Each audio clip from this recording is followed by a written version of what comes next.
All right. Hello. So today I will be presenting on dissociative identity disorder, and my client's name is Holly Miller, and that's spelled Hollymiller,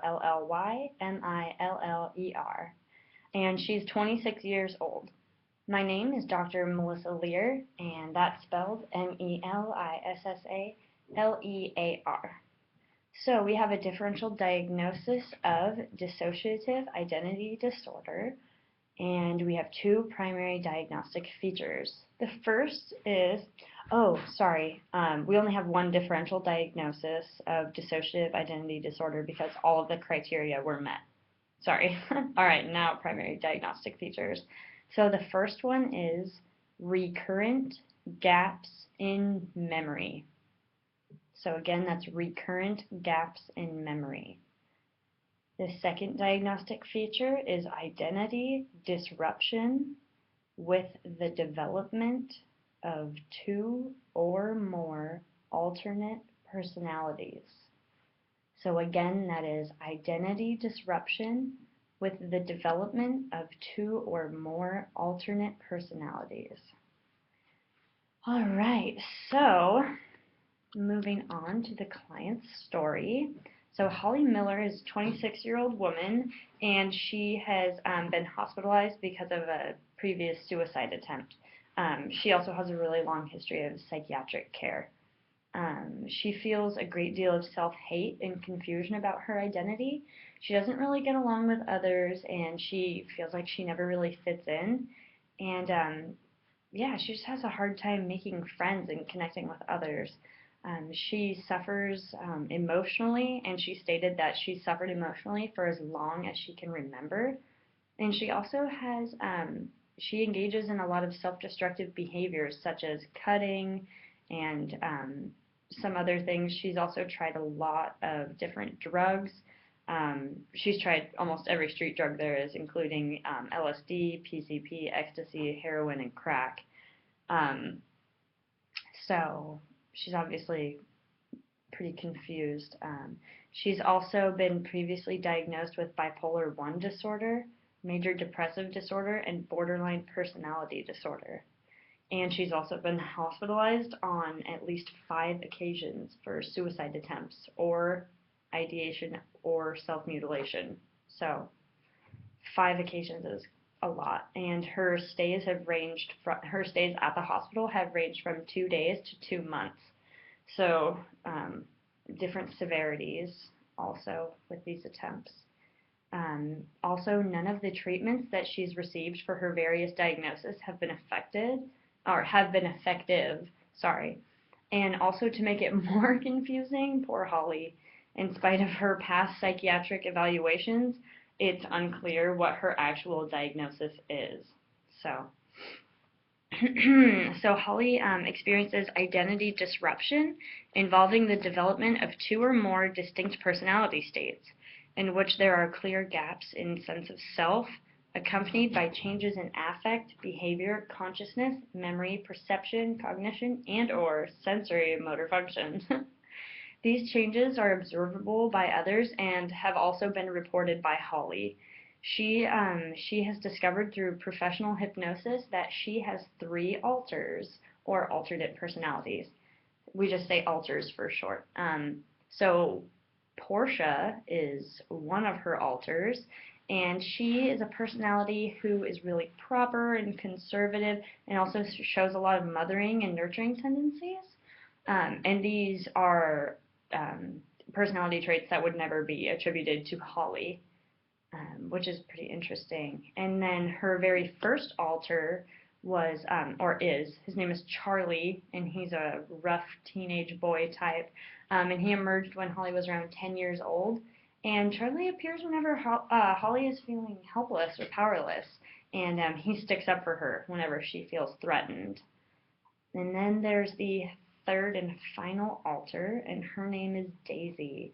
And she's a young, innocent girl who's approximately 6 years old, which is coincidentally the age that Holly was when she was first abused sexually.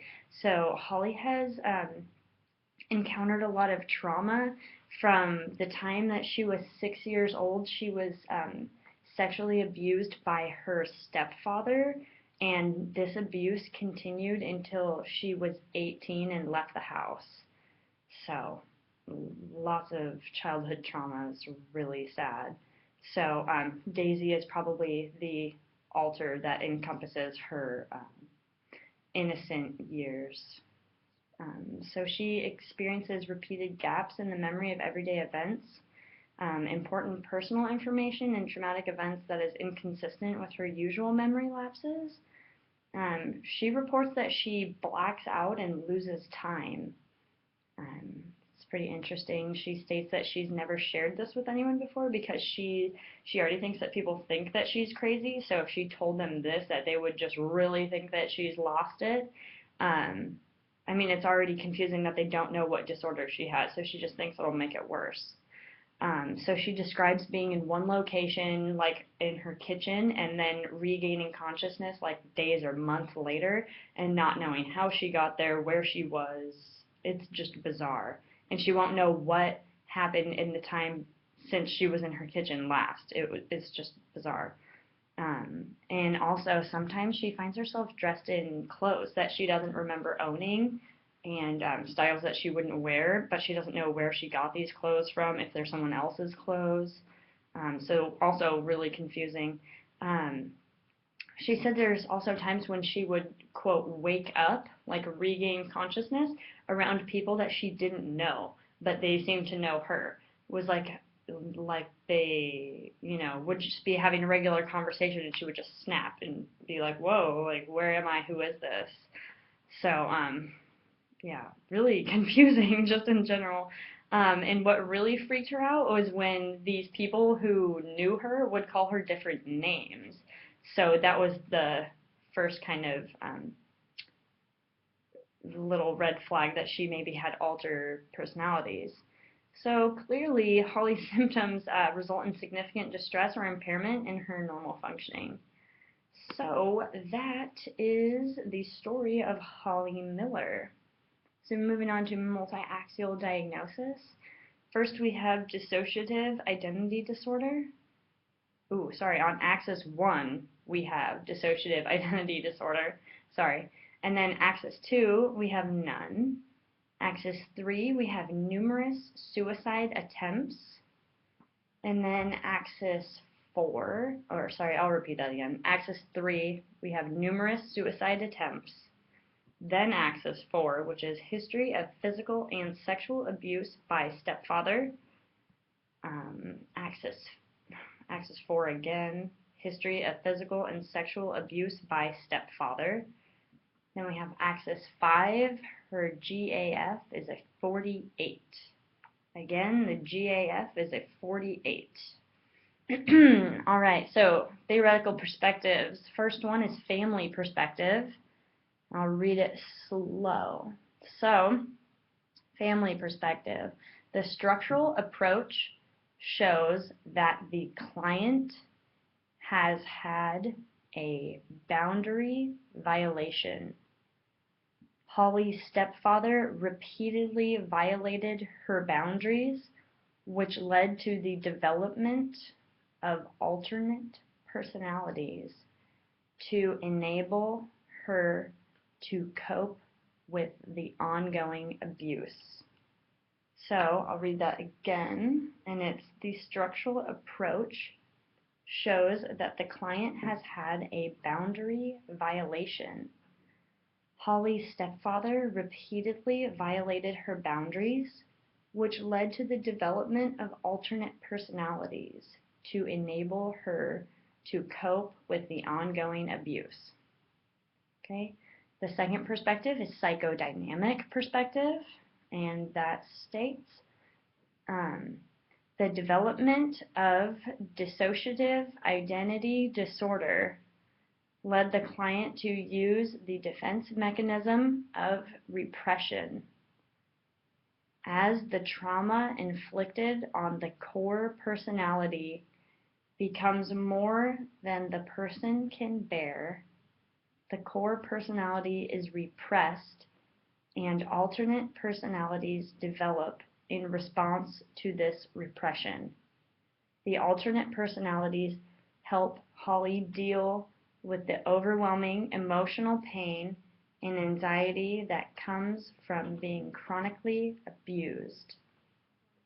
So again, for psychodynamic perspective, the development of dissociative identity disorder, or DID, led the client to use the defense mechanism of repression. As the trauma inflicted on the core personality becomes more than the person can bear, the core personality is repressed and alternate personalities develop in response to this repression. The alternate personalities help Holly deal with the overwhelming emotional pain and anxiety that comes from being chronically abused.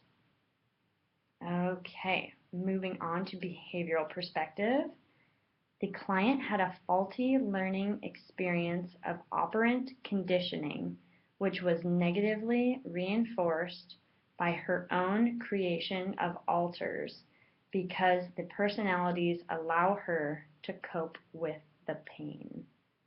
So again, for behavioral perspective, we have the client had a faulty learning experience of operant conditioning, which was negatively reinforced by her own creation of alters because the personalities allow her to cope with the pain. All right, so that is it for the case on dissociative identity disorder and Holly Miller. Thank you very much and have a great day.